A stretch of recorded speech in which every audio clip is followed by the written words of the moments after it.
All right, welcome everyone. This is our 16th episode of the Spiky Signal Show, where I sit down with some of the most exceptional revenue leaders in the revenue space. The podcast is meant for all of us to explore the biggest problems facing customer facing teams, share the real challenges of sales, what revenue leaders deal with on an everyday basis, from pipeline visibility to coaching to deal velocity. We share it here on the podcast. I'm your host, Waleed Shaarani, head of revenue over at Spiky.ai, and today I'm here with Duane Dufault, CRO at Time Doctor. Today, we're talking about how to be the Playmaker CRO and orchestrator for the revenue team. Duane, welcome. I'm so glad to have you here. Yeah, no, Waleed, it's been great trying to schedule this, and I'm glad we were able to make it work. We went back and forth for a while, but I'm glad to be here. Yeah, likewise. So, why don't we kick it off with just a quick elevator pitch on who you are and what you do? Uh, yeah, good old elevator pitch, right? Like Waleed said, my name is Duane Dufault. I'm the Chief Revenue Officer at a company called Time Doctor Workforce Analytics. And for me, the elevator pitch on me is, one of the biggest things I focus on when building a revenue engine at a company is profitability, right? There's a difference between top line scale, and then there's a huge difference when it comes to operating a profitable revenue function in a business. And that can vary depending on the type of business you are, the type of product that you have, pricing strategy, and the market that you're serving. So I really try to look at all the different angles and then figure out which levers we can pull at the right times so we maintain growth and profitability at the same time. So you may hear me use the terms the rule of 40 or the rule of 50 at some point in this podcast. So I look at both of them. Awesome. Well, great. I know this topic is pretty near and dear to your heart, and I know we are kind of emailing back and forth, and saw that huge paragraph you sent me.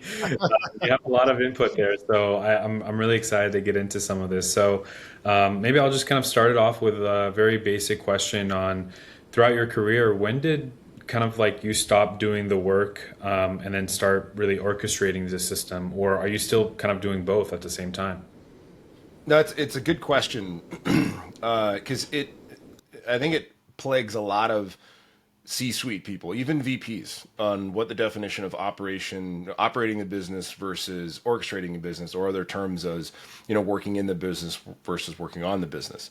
And each company's been different. There's different levels of that and where you need to insert yourself. But it's always my goal to get to the orchestration mode because that means that I've been able to establish and build up solid leaders to run different areas of the business. It's very challenging for anyone with a CRO or executive title or VP title to orchestrate a business and not have strong leaders that report into them to run those areas of business. If you have to have a hand on the wheel per se in your SDR team or your account management team or whatever, then you're not orchestrating, you're operating.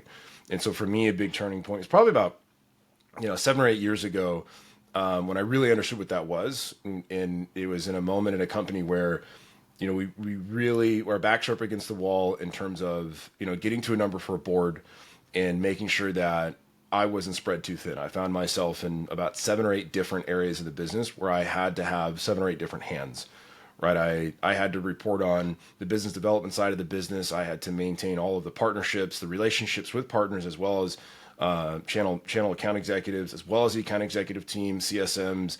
I had a huge hand in marketing, and it just started getting to that point to where I became the jack of all trades and master of none, where those areas of the business were operating at 20-30% capacity, and it just wasn't going well, and I was just getting burnt out, right? It no longer became fun to be in my role, even though I'd gotten there. And so at that point, like, I really had to make a decision on which one of these, or which two or three of them, was I okay with operating or it reaching 60 to 70% without me being involved. And it forced me to step out and further back from certain departments by getting a good marketing leader in place that I can trust, by getting a really good CS leader in place to manage our accounts. And so that way my focus was on driving revenue in specific areas of the business. And there's bumps along the way, but for me that was a big turning point, especially when I started to do more travel to onboard larger customers, go to conferences, and it forced me to step out of those areas of the business and allow those leaders to really step into their role. And guess what? The house didn't burn down. In fact, it got better and it grew. Problems were solved, deals were closed, and issues were handled. And I just got the updates. And so ever since then, my number one goal is like, how do I fire myself? How do I get myself out of the room and allow other people to take charge and own that? And so one of my biggest focuses to get to the orchestrator or working on the business is placing and developing leaders that can truly take that on, and then holding them accountable and expectations and all that stuff. But if you're a CRO listening to this and you're running pipeline meetings with your account executives, if you're managing onboarding tickets, and if you're in constant customer calls and you're managing the relationships directly with partners or whatever, it's like you're not operating at the CRO level. You're not operating at the orchestrator. You have to constantly work on how quickly you can remove yourself from those rooms without losing momentum, and channeling that through the leaders that you've got in place and trusting them and holding them accountable. So that was a big turning point for me, because it went from burnout across 8 different things to enjoying 2 or 3 very specific things and getting the growth and profitability of the business. Yeah, no, that's an awesome perspective, and I see it all the time. Um, like how big was the company or like the team at that point when you had to figure out that, hey, it's time to move to the orchestrator level? Is it because, like, I know there are some CROs that I guess are still acting as kind of both, and it's really just depends on the size of the startup or the company or whatever it is. Is there a certain inflection point on like when it starts to make more sense? Hey, I need to start becoming the orchestrator instead. Yes and no. I think there's a couple caveats there, right? It depends on, like I said, kind of the product that you're delivering and the market that you're delivering it to. Like if you're an enterprise level type company, meaning that you sell a product into the enterprise base, and you're an early stage company, the CRO role needs to have a hand on some of those larger deals. Even to this day, like for me, I'm in the room with some of our larger enterprise customers. That's just a one-to-one relationship. Our top 10, 20 customers got to be on a texting basis with them. The CRO that is not involved to some degree to understand like what's going on in the pipeline and with our customers, you're too disconnected from what's happening in the organization. But from a size perspective, like if you're serving up an enterprise type product in your early stage, the CRO is definitely going to be involved in a lot of those conversations. Now, if you're an early stage company and you're more PLG SMB, I would question why there's a CRO in place at all. But once you get to the point to where, let's say, underneath the revenue organization, if you're a true CRO and you've got marketing, sales, business development, CS, partner, you've got all those things. Even at that point, you just can't operate those at an effective rate. Like you've got to make sure that you can whittle down your direct involvement to at least 3 or 4 of those, or if not 2 or 3 of those specific departments, and really get a leader in place to take on one of those for you, because you're going to get pulled in that direction. And at the end of the day, the number that you are held accountable to is the net growth number. And if you're constantly getting pulled into marketing, if you're constantly getting pulled into CS, and you're not focusing on what's driving pipeline, or if you're not focusing on what's helping retention, you've got to figure out where you're getting pulled into. But on size of the company, it can really vary. Like I said, if you're a PLG SMB company in your early stage in the first couple of years, and you're under 10 million in ARR, I'd question why there's a CRO there at all, and even a VP level, right? But if you're at 50 million ARR company, and you've been in business 7 or 8 years, and you're starting to climb up market through mid market, and you haven't hit enterprise just yet, like that's where a CRO can really thrive in bringing on proper leadership to handle primary teams. Like at that point, you should have a VP of sales that oversees both upmarket and SMB teams. You should have some level of ownership of the business development arm for going outbound and managing SDRs. You got to have a leader in CS, and you got to have a leader in marketing, because at that stage, there's no way you're going to make an impact in a meaningful amount of time to keep your job, let alone grow the company. So I don't know if that answers your question directly, but you got to look at what are the primary rooms or pillars of business that you're having to own, and at which degree do you own them? Yeah, no, that makes sense. When you're deciding that, I guess, and starting to delegate some of these tasks, I guess, like, how does a great orchestrator decide which problems not to solve? Like when you were deciding on the priorities to just focus on and like the rest go to the other leaders that you can rely on, what kind of helped you envision what you need to focus on, whether it was like those 2 or 3 pillars that you were talking about? Another great question. One, you got to be data oriented as a CRO, as a revenue leader in general. So you have to understand your metrics for each one of those primary pillars. And within those pillars, you got to understand, like for marketing, which channels and which campaigns and which approach is producing the type of revenue that you want to win, right? And you have to define what kind of revenue do you want to win? Are you high volume, high velocity? And so you're focused on more volume of deals done, conversions, and how many customers you can get through the door with lower ACV, or and so that'll guide your marketing, right? But so you have to figure out what is the tangible, I hate to use the word ROI, but like what is the ROI on your time rather than just ROI for the business. And so when you look at it, you can look at from sales perspective, right? So if we're talking about sales specifically, if you've got your SMB team, mid-market team, up-market team, right? However you want to split it up, you've got to figure out where is your time best spent that's going to get the biggest outcome for the business, right? So if you're a business that's really trying to move up market, should you be spending as much time with your SMB team, or should you put a manager in place to just keep that team afloat in status quo, right? While you go and step into the upmarket team and have a hand and spend more time in those deals with that manager, or if you don't have a manager in place, right? And so you have to look at not just ROI for the business, but it's ROI on your time. Where is your time best spent to gain the most growth and the most profitability for the business? Like if on CS, like I am going to get on a plane to go see one of our executive customers. Like that's just what it is. That ROI on my time is exponential because I can go shake hands, have dinner, and do an account review with one of our biggest, best customers. Because if we didn't do that, if we lost the relationship on that, it's a huge hit on retention. And so a lot of revenue leaders will just look at ROI for the business and they'll spend their time doing that. Whereas if they use it as ROI on time, where's their biggest return on their time spent, it usually clarifies the answer to that question pretty quickly. Like if you're not a marketing expert, but marketing rolls up into you, you need to have a manager in place or a VP or something to go and oversee that. And that way you've got someone you can trust. If you're not an SMB sales experienced person, you need to have someone in that space, because if you spend more time trying to figure out how to run something versus just running it, you're going to be spinning your wheels and spending your time in the wrong areas. So it's always about ROI on your time and what you know best. And then you delegate the other things out to people that know it better, or it's okay if it's status quo. So you gotta look at the ROI and your time spent in the different areas in the business.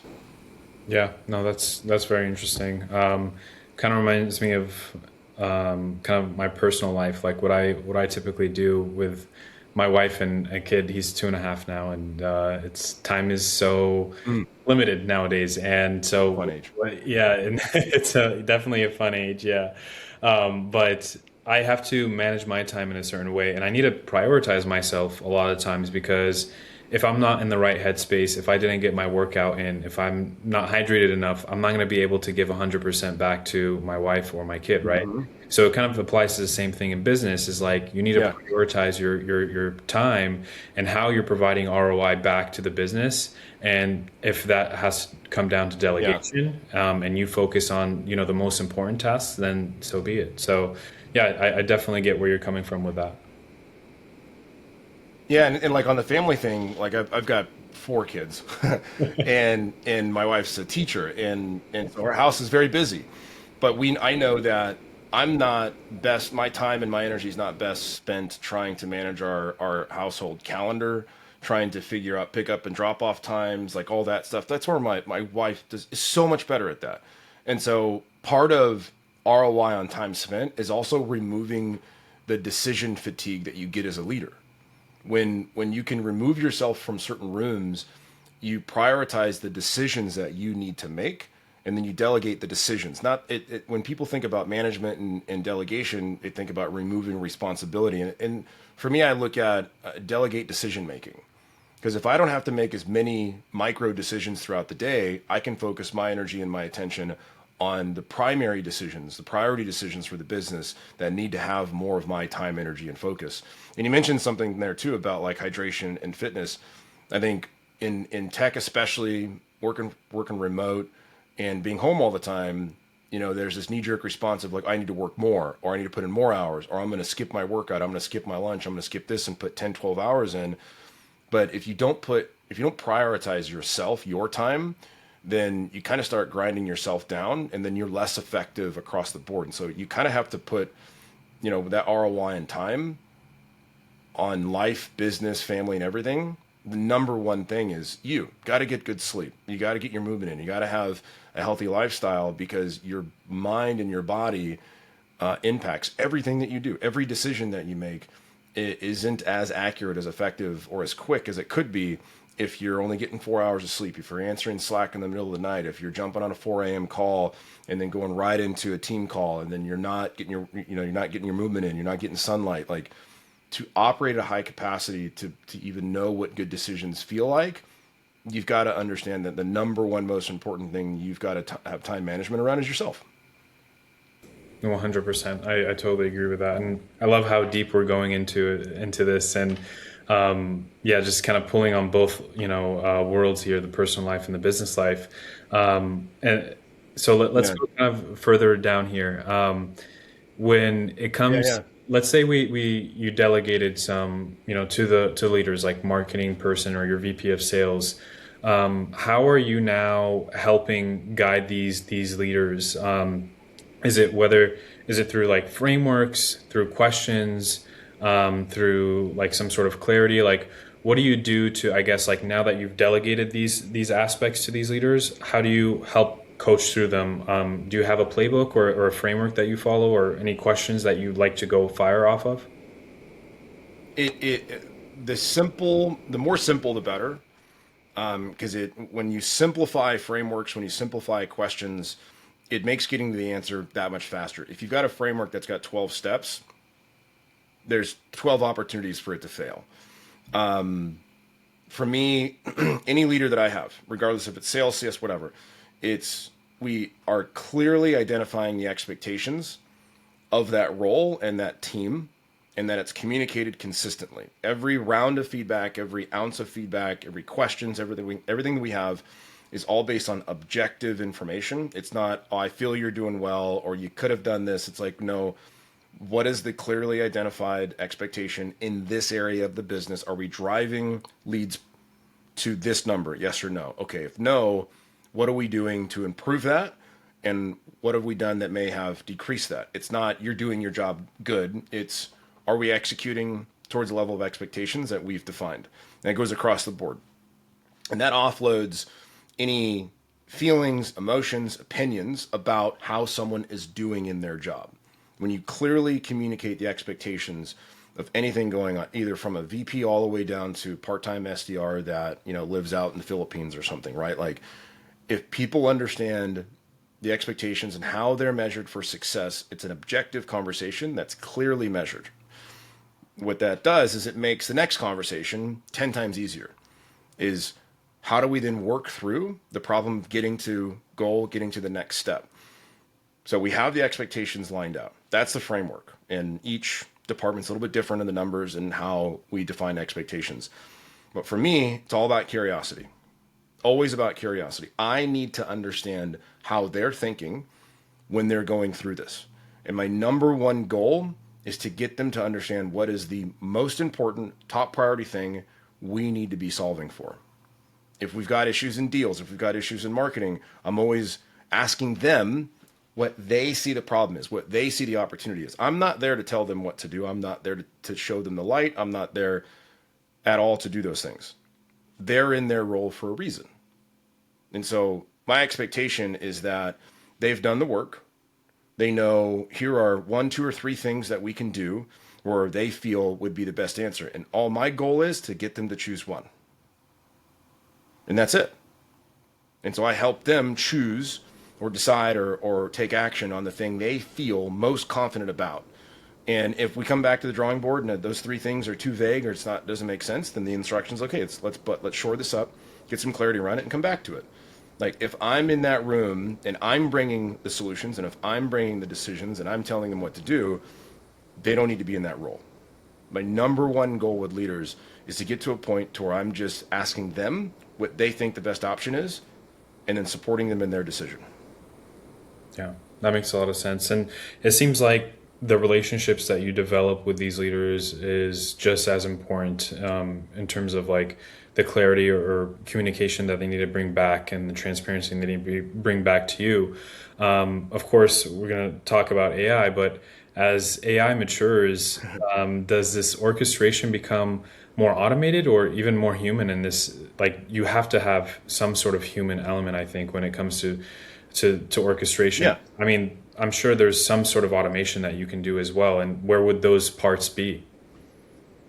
The AI conversation is really interesting, and I think where I feel tech has kind of gotten it wrong is thinking that it's going to be in place of the human element, but in reality, it's just elevating the human element more than anything. And so the way I've used AI and the way I have my other leaders use AI, especially around coaching, and it surfaces things to bring to your leaders, right? You're never going to get away from, let's say in sales, call coaching. If a sales leader is still not doing call coaching, if they're not listening to calls, if all they're doing is taking the AI scorecard and using that scorecard to coach their reps, they're missing the point. In the world of AI, you can increase your capacity to how much information you can get through that is relevant. The biggest issue when reviewing calls with your rep is finding out where in those calls do they need the most coaching? Where is the leverage point? What's most important? And what are the priorities? Because traditionally, a sales manager reviewing calls, they'd spend half their week listening to demos, listening to calls, and they'd have to come up with what's the common thread? What is the coaching point? What am I going to bring to this call?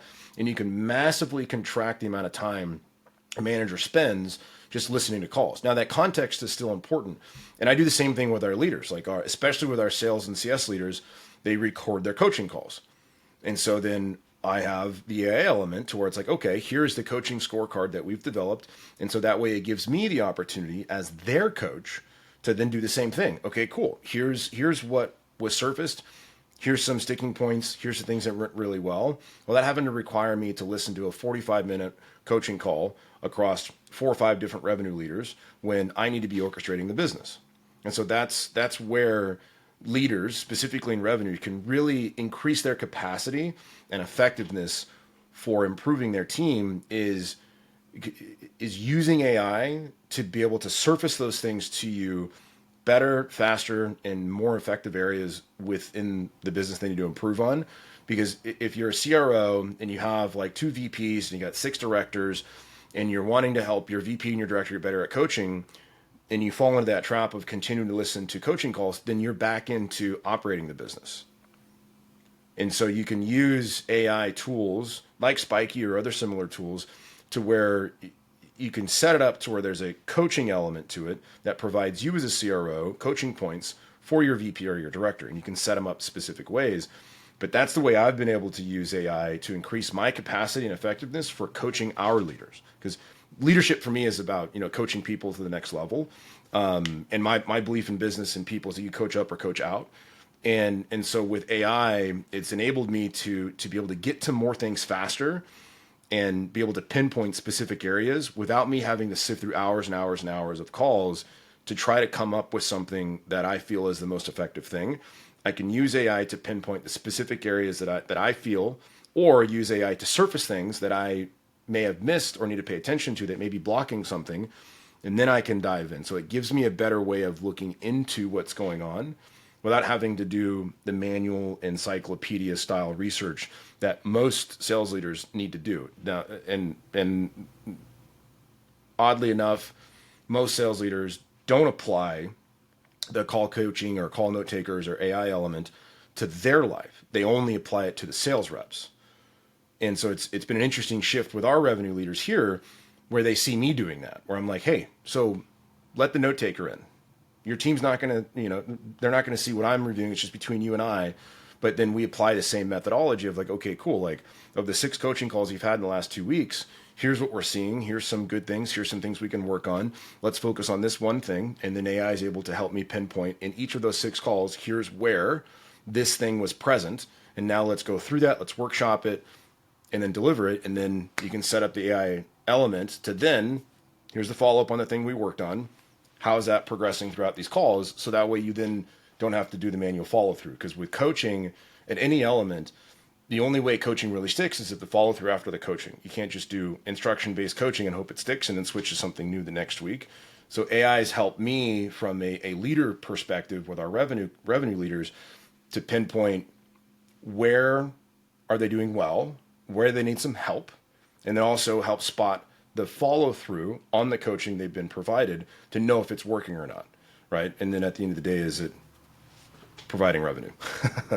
So it's that, to sum it up, the TLDR version of it, it's given sales leaders the ability to get to the thing faster and to be more effective on a regular basis while giving them back more time. Yeah. No, that makes a lot of sense. And honestly, we've learned so much over just the past 25, 30 minutes. I guess like for some CROs that want to start tomorrow, if they want to become an orchestrator this quarter or even tomorrow, what's kind of the first shift they need to do to make this happen? Understand priorities and where your time's spent. Done. Thank you. Love it. Because there's data for days. And if you've got a good RevOps leader, if you've got a good AI tool with clean data behind it, you don't need to figure out how to run pivot tables. You don't need to, understand BigQuery access and pull all the analytics. It's like just understand where your time is best spent and focus on that and get really good at just saying no to people. Every month I go through my calendar. Every month I go through my initiatives and tasks and things that gets put on my board. And I have to politely go, too many competing priorities. Let's pick this back up next quarter. And that way you can continue to focus on the number one thing, which is enabling your leaders to go hit the number. Awesome. Duane, well, really appreciate you being on the podcast with me. We're over time. I wish I could have you for another hour so we can go into so much details, but I really appreciate it, man. Maybe I'll come back on in the future. Yeah, absolutely. Yeah, no, it's great. It's a good conversation, and it's some of it's just not stuff that's talked about on social media. It's not stuff that's brought up. Everyone's, how do they scale the AI SDR? How do they, replace humans? And how do they just go, sell, grow, triple doubles? And we're not talking about the work that goes behind it all. Yeah, absolutely. No, appreciate your time. One last question. Appreciate it, Waleed. One last question before we hop off. Who do you know would be a great revenue leader to go ahead. on here? Well, I mean, you can look at like Kevin Dorsey, Mark Hosseglow, some of those big guys. But I can throw over a couple of names, some friends of mine that have been in it for a minute. A good friend of mine, Aaron, who is a recent VP. He's been in sales leadership for a very long time. He worked at an education software. I can throw over some names too. Cool. It's like everyone wants to go talk to KD, but yeah, no, he's like he's a celebrity of the space, but no, cool. Appreciate it. We'll chat offline here, but thanks again for being on the podcast with me. Yeah, definitely. It's fun. Glad to be here.